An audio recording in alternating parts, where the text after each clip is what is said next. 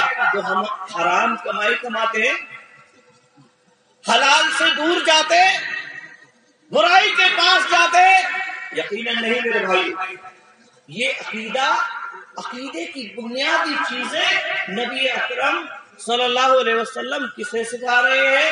حضرت عبداللہ ابن عباس رضی اللہ تعالیٰ عنہ. یہ چھوٹے سے بچے ہیں، انہیں اللہ کے نبی صلی اللہ علیہ وسلم یہ تمام چیزیں سکھا رہے ہیں. اور یہی چیزیں اس سے آگے، یعنی گویا کہ پہلی چیز جو ہمیں اپنی اولاد کو سکھانا ہے، اولاد کے سامنے جو ہمیں رکھنا ہے، وہ عقیدے کی درستگی. انہیں اللہ کی صفات کے بارے میں بتایا جائے، انہیں بتایا جائے کس طرح سے اللہ رب العالمین کی شان ہے، اللہ رب العالمین کی قدرت کیا ہے، اللہ رب العالمین کیا دے سکتا ہے، کیا لے سکتا ہے ہم سے. یہ تمام باتیں اللہ رب العالمین کے تعلق سے یہ ہمیں اپنی اولاد کو بتانا چاہیے. اور یہ چیزیں ہم نے اپنی اولاد کو نہیں بتائی. اب میں آپ میں سے اگر کسی سے بھی یہ پوچھوں اور یہ معلوم کروں کہ آپ میں سے کتنے لوگوں نے اپنی اولاد کو یہ باتیں بتلائی، تو الا ماشاء اللہ ایک آدھ ایسا ہوگا جو جواب ہاں میں دے گا، ورنہ سب نہ میں. کیوں؟ ہماری فکر کیا ہے؟ ہماری فکر یہ ہے کہ ہمارا بچہ دیندار بنے یا نہ بنے، لیکن اس کے پاس مال اور دولت ہونا چاہیے، وہ ہمارے بڑھاپے میں کام آنا چاہیے. ہمارا اعتماد اور بھروسہ اس بچے کے اوپر ہے. اللہ رب العالمین سے ہمارا اعتماد اور بھروسہ اٹھ گیا ہے میرے بھائیوں. تو سب سے پہلی چیز ہمیں اولاد کو عقیدے کی گفتگی، اسے عقیدے کے بارے میں، اللہ رب العالمین کے بارے میں، نبی اکرم صلی اللہ علیہ وسلم کے بارے میں ہمیں بتلانا ہے. دوسری چیز کیا ہے؟ دوسری چیز بھی بہت اہم ہے. حضرت لقمان علیہ السلام نے بھی اپنے بیٹے کو جس کا حکم دیا، اور اللہ کے نبی صلی اللہ علیہ وسلم نے بھی اس کا حکم دیا. حضرت لقمان علیہ السلام اگلی آیت میں بیان فرماتے ہیں اپنے بیٹے سے، یا بنی اقم الصلاۃ وامر بالمعروف وانہی عن المنکر واصبر علی ما اصابک ان ذلک من عزم الامور. حضرت لقمان علیہ السلام نے اس آیت کریمہ میں کئی چیزیں اپنے بیٹے کو سکھائیں، اور ان میں سب سے اہم اور سب سے بنیادی چیز جو حضرت لقمان علیہ السلام نے اپنے بیٹے کو سکھائی وہ یہ کہ اے میرے بیٹے اقیم الصلاۃ، نماز کو قائم کر. نماز کو قائم کرنا سب سے پہلی اور بنیادی چیز حضرت لقمان علیہ السلام اپنے بیٹے کو سکھا رہے ہیں. آج ہم اپنے بیٹوں کو، اپنی اولاد کو نماز کے بارے میں نہیں سکھاتے ہیں، نماز کے بارے میں ہم نہیں بتاتے ہیں. نماز کے اندر مسجد میں آپ کو اگر ملیں گے تو بوڑھے سوڑے دو چار لوگ آپ کو ملیں گے، جن کے پیر قبر میں لٹکے ہوئے ہیں وہ آپ کو ملیں گے. نہ نوجوان مسجد میں ملیں گے، نہ ہی بچے ملیں گے. بچے کہاں ملیں گے؟ بچے چوپال پہ بیٹھے ہوئے ملیں گے، بکواس کرتے ہوئے ملیں گے، بےہودہ حرکات میں ملوث ملیں گے، چور چکاری کرتے ہوئے ملیں گے، حرام کھاتے ہوئے ملیں گے، کھیل کود کرتے ہوئے ملیں گے. مسجد میں آپ کو بچے نہیں ملیں گے، مسجد میں آپ کو بچے نہیں ملیں گے. جبکہ پہلا حکم کیا ہے؟ عقیدے کی درستگی کے بعد سب سے پہلا حکم اقیم الصلاۃ، نماز کا قائم کرنا. اے میرے بیٹے نماز کو قائم کرنا.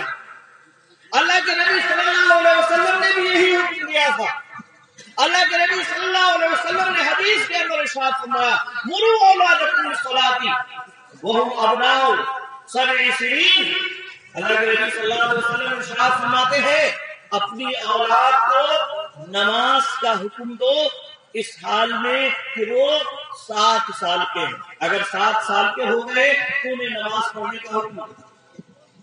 نماز پڑھنے کے لیے مسجد میں لے کر آؤ، انہیں سکھاؤ، مسجد کے آداب بھی بتاؤ. اب مسجد میں لے کر آؤ تو مسجد کے آداب بھی بتانا پڑے گا. بوڑھوں کو یہ کہنے کی ضرورت نہیں پڑے گی کہ یہ بچے شیطانی کر رہے ہیں، نماز میں خلل نہیں ڈالیں، اس بات کی تاکید کرنا پڑے گی، انہیں بتانا پڑے گا کہ مسجد میں کس طرح سے آنا ہے۔ اور پھر بھی اگر بچے کے ناطے اگر ان سے کوئی ایسی ویسی سرزد ہو جائے تو اسے برداشت بھی کرنا ہے، اس پر ہلہ بھی نہیں کرنا ہے، کیونکہ نبی اکرم صلی اللہ علیہ وسلم کا حکم ہے مروا اولادکم بالصلاۃ، نماز کا حکم دو اولاد کو، کب؟ جب وہ 7 سال کے ہو جائے۔ 7 سال کی اولاد اگر ہو جائے تو اسے نماز پڑھنے کا حکم دو، اسے نماز پڑھنے کے لیے مسجد میں لے کر آؤ، اور وَاضْرِبُوهُمْ عَلَيْهَا وَهُمْ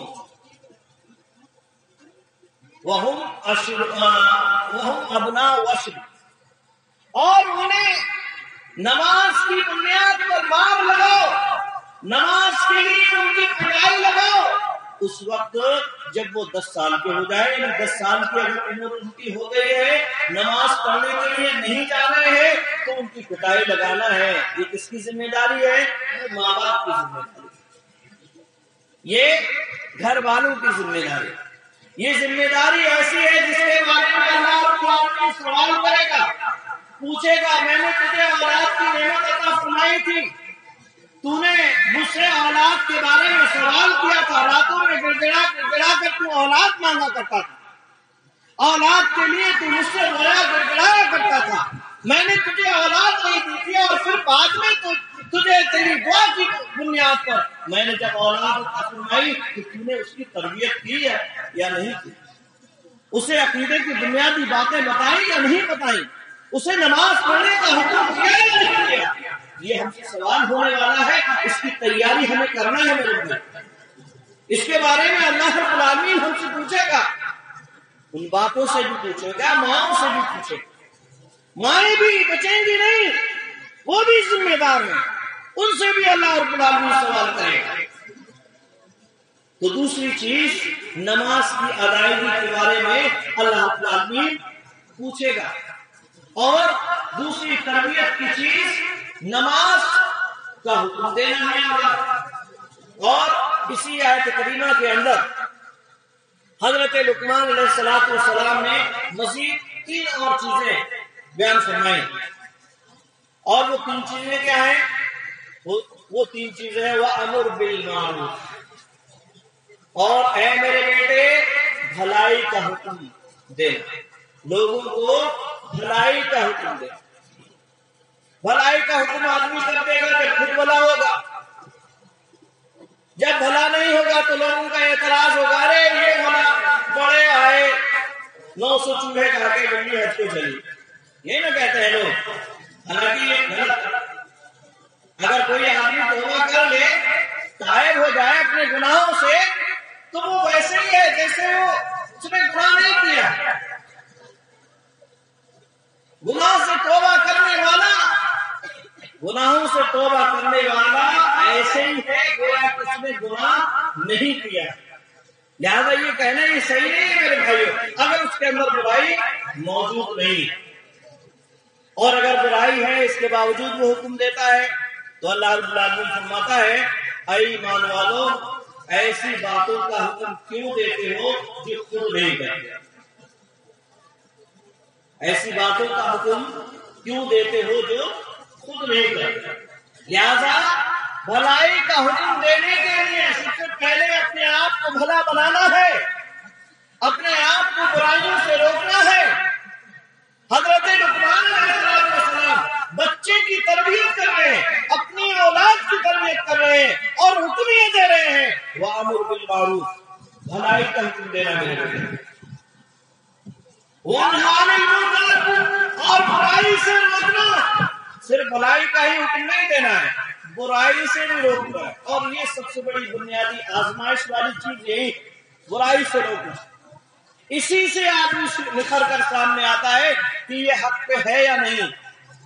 بھلائی کا حق آپ حکم نہیں دیتے، وہی نماز کے لیے آؤ، کوئی آپ کی مخالفت نہیں کرے گا، آپ سے کوئی کچھ نہیں کہے۔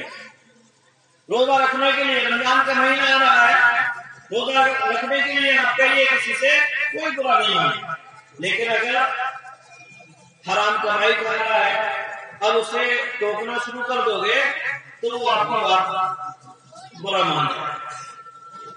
تو برائی کی چیزوں سے روکنے کا بھی حضرت لقمان علیہ السلام نے دیا، اور جب برائی سے روکو گے تو اس پر مصیبتیں آئیں گی، پریشانیاں آئیں گی، لوگ برے برے القاب سے یاد کریں گے، برائی کے ساتھ یاد کریں گے، الٹے سیدھے نام رکھیں گے، جیسے انبیاء علیہ السلام کے الٹے سیدھے نام رکھیں گے۔ کسی نے کہا کہ یہ پاگل ہے، کسی نے کہا یہ دیوانے ہیں، کسی نے کہا یہ مجنون ہے، کسی نے کہا یہ جادوگر ہے، کسی نے کہا یہ شاعر ہے، اور کسی نے کچھ تو کسی نے کچھ۔ جب وہ برائی سے روکتے تھے تب ان کے یہ نام رکھے جاتے تھے۔ اللہ رب العالمین حضرت لقمان علیہ السلام کے ذریعے یہ بیان فرماتا ہے کہ لوگوں کو برائی سے روکو، برائی سے روکنا میرے بیٹے، اور جب برائی سے روکو گے تو مصیبتیں آئیں گی، واصبر علی ما اصابک، اور جو مصیبتیں تمہارے اوپر آئے ان پر صبر کرنا۔ اور جو مصیبتیں آئیں برائی سے روکنے کی بنیاد پر، اگر تمہارے اوپر کوئی مصیبت آتی ہے، کوئی پریشانی آتی ہے، کسی طرح کا دکھ اور تکلیف تم پر ہوتا ہے لوگوں کی طرف سے، سماج کی طرف سے، تو اس پر صبر کرنا۔ ان ذلک من عزم الامور، یا من عزم الامور، کہ یہ جو ہے یہ بہت ہی بلند و بالا امور میں سے۔ میرے عزیز بھائیوں، میرے عزیز بزرگوں اور دوستوں، آپ نے دیکھا کہ اللہ رب العالمین ہمیں انبیاء علیہ السلام کے ذریعے سے اولاد کی تربیت کے کیا کیا اصول ہمیں بتلا۔ ہمیں سب سے پہلے عقیدے کی درستگی کرانا ہے، نماز کا قیام، بھلائی کا حکم، برائی سے روکنا، اور اس کے اوپر جو مصیبتیں پریشانیاں ہیں انہیں صبر کرنے کی تلقین کرنا۔ اولاد کے بارے میں یہ بتلانا ہے کہ ان مصیبتوں پر صبر بھی کرنا ہے تمہیں۔ اس کے بعد میں ایک اور حدیث آپ کے سامنے رکھنا چاہتا ہوں۔ اللہ کے نبی صلی اللہ علیہ وسلم کے ساتھ کھانے والے بہت سارے لوگ، صحابہ کرام علیہ الصلوۃ والسلام، کس طرح سے کون کھا رہا ہے ہمارے سامنے ہمیں دیکھنا چاہیے۔ ہمیں معلوم ہے ہماری مجلسیں، خاص طور سے ولیموں کا حال، خاص طور سے جو دعوتیں ہم کھانے کے لیے جاتے ہیں ایک دوسرے کے اوپر کھڑے رہتے ہیں، ان کے اندر میرے بھائیوں دیکھیے کس طرح سے اچھا اگر ادھر اچھی بوٹی رکھی ہوئی ہے تو اسے لانے کے لیے بڑی دور سے ہاتھ لے کر ادھر لے کے آئے، اور ایک پیچھے سوار ہے، ایک اس کی اور پیچھے سوار۔ کھانے والا بیچارہ پریشان ہے، یہ کہاں سے آ کے کھڑا ہوا ہے، اور یہ جو ہے اس کے پیچھے لائن لگائے کھڑے، کس طرح سے کھا رہے ہیں وہ پوری ویڈیو اپنی آنکھوں کے اندر بنا رہا ہے، اب اس سے دوسروں کے سامنے جا کے بیان کرے کس طرح سے کھانا ہے۔ اس کی تربیت بھی ہمیں اپنی اولاد کو دینا ہے۔ اللہ کے نبی صلی اللہ علیہ وسلم کی مجلس میں ایک چھوٹے سے صحابی، آپ کی پرورش میں، پرداخت میں ایک چھوٹے سے صحابی حضرت عمر بن ابی سلمہ رضی اللہ تعالی عنہ نبی اکرم صلی اللہ علیہ وسلم کی پرورش میں ہے۔ کہتے ہیں حضرت عمر بن ابی سلمہ رضی اللہ تعالی عنہ کہ میں نبی اکرم صلی اللہ علیہ وسلم کی پرورش میں تھا، وَكَانَتْ يَدِي تَقِيلُ الصَّحَفَةِ، اور میرے ہاتھ جب میں بیٹھتا کھانے کے لیے تو پیالے میں ادھر ادھر جہاں سے اچھا دیکھا وہاں سے اٹھا کے کھا لیا۔ اللہ کے نبی صلی اللہ علیہ وسلم نے ارشاد فرمایا، یا غلام سم اللہ، اے بچے اللہ کا نام لو، یہ جب کھانا کھاؤ تو اللہ رب العالمین کا نام لو، وَقُلْ بِيَمِينِكَ، اور جب تم کھانا کھاؤ تو داہنے ہاتھ سے کھاؤ، وَقُلْ بِمَّا يَلِيكَ، اور جب کھانا کھاؤ تو جو تمہارے سامنے ہے وہاں سے کھانا۔ ادھر ادھر ہاتھ نہیں پھیلانا ہے، ادھر ادھر ہاتھ لے کر نہیں جانا ہے، اللہ رب العالمین کا نام لے کر کھانا شروع کرو، بسم اللہ سے اللہ رب العالمین کا نام لے کر کھانا شروع کرو، دائنے ہاتھ سے شروع کرو اور سامنے جو رکھا ہوا ہے اس سے شروع کرو۔ نبی اکرم صلی اللہ علیہ وسلم اس بچے کو سکھا رہے ہیں، نبی اکرم صلی اللہ علیہ وسلم اس بچے کو تربیت کر رہے ہیں۔ اللہ کے نبی صلی اللہ علیہ وسلم کی اس تربیت کا اثر یہ ہوا، صحابی کہتے ہیں کہ آپ کی اس تربیت کے بعد میری کھانے کا جو انداز تھا وہ اسی طرح سے رہا، یعنی اللہ کا نام لے کر اور اپنے سامنے سے اور داہنے ہاتھ سے ہی میں کھانا کھاتا تھا۔ یہ چھوٹا سا بچہ جب جس طرح سے ہم اسے سکھائیں گے، جس طرح سے اس کے ذہن میں ہم رکھیں گے، اس طرح سے اس کے ذہن میں یہ باتیں نہیں۔ اگر یہ بچے جو ہیں نا، یہ بچے پورے کاغذ کی طرح سے، اس میں کچھ لکھا ہوا نہیں ہے، جس طرح سے ہم نے اس میں لکھا بس وہی اس کے دماغ میں چھپ جائے گا، جس طرح سے ہم نے اس کی تربیت کی وہی تربیت اس کے آخر تک کام آئے گی۔ اللہ کے نبی صلی اللہ علیہ وسلم کی ایک بہت مشہور حدیث، اور اس کے بعد میں اپنی بات کو ختم کروں گا۔ اللہ کے نبی صلی اللہ علیہ وسلم نے ارشاد فرمایا کل مولود یولد علی الفطرہ، اور بھی الفاظ ہیں حدیث کے، آپ صلی اللہ علیہ وسلم ارشاد فرماتے ہیں کل مولود یولد علی الفطرہ، کہ ہر بچہ فطرت پر پیدا ہوتا ہے۔ فطرت پر پیدا ہوتا ہے مطلب یعنی اسلام، اس کی فطرت اسلام ہے، اسلام کا ماننے والا، توحید والا بن کر اللہ رب العالمین اسے بھیجتا ہے۔ فطرت اسلام پر پیدا ہوتا ہے، فَأَبَوَاهُ يُحَوِّدَانِهِ وَيُنَصِّرَانِهِ وَيُمَجِّسَانِهِ، بس اب اس کی اور اس کے بعد والدین، اس کے ماں باپ اسے یا تو یہودی بنا دیتے ہیں، یا اسے عیسائی بنا دیتے ہیں، یا اسے مجوسی بناتے ہیں۔ یہ والدین ہیں جو اپنی اولاد کو بگاڑ رہے ہیں، یہ والدین کی تربیت ہے جو یہاں بیٹھنے کے باوجود اس مجلس میں دینی تبلیغ، دینی باتیں سننے کے باوجود ان کی حرکتیں غیر اسلامی ہیں، ان کی حرکات و سکنات غیر اسلامی ہیں، نبی اکرم صلی اللہ علیہ وسلم کی سنتوں کے خلاف اگر ہے تو یہ والدین کی ذمہ داری ہے، یہ والدین نے انہیں ایسی تربیت دی ہے۔ کیوں؟ یہ اللہ رب العالمین کے یہاں سے تو فطرت اسلام پر پیدا ہوئے تھے، اللہ رب العالمین نے تو انہیں توحید والا بنا کر بھیجا تھا، اللہ رب العالمین نے تو انہیں اللہ کا فرما بردار بنا کر بھیجا تھا، اللہ رب العالمین نے انہیں تو نبی اکرم صلی اللہ علیہ وسلم کا فرما بردار بنا کر بھیجا تھا۔ اب یہ والدین ہیں جنہوں نے اسے یہودی بنایا یا نصرانی بنایا یا اسے مجوسی بنایا۔ تو میرے بھائیوں، ہماری ذمہ داری ہے کہ ہم اپنے بچوں کی اچھی تربیت کریں، انہیں سکھائیں، اور حرام مال سے اپنے بچوں کی تربیت نہ کریں۔ اللہ کے نبی صلی اللہ علیہ وسلم، ایک اور حدیث بہت ہی اختصار کے ساتھ، ایک اور حدیث میں بیان کرنے کے بعد اپنی بات کو ختم کروں گا۔ حضرت حسن رضی اللہ تعالیٰ عنہ صدقے کی کھجوریں کھا رہے ہیں، کھجوریں رکھی ہوئی ہیں، ایک کھجور انہوں نے لی، اپنے منہ میں رکھے، چبانے لگے۔ اللہ کے نبی صلی اللہ علیہ وسلم نے حضرت حسن رضی اللہ تعالیٰ عنہ سے فرمایا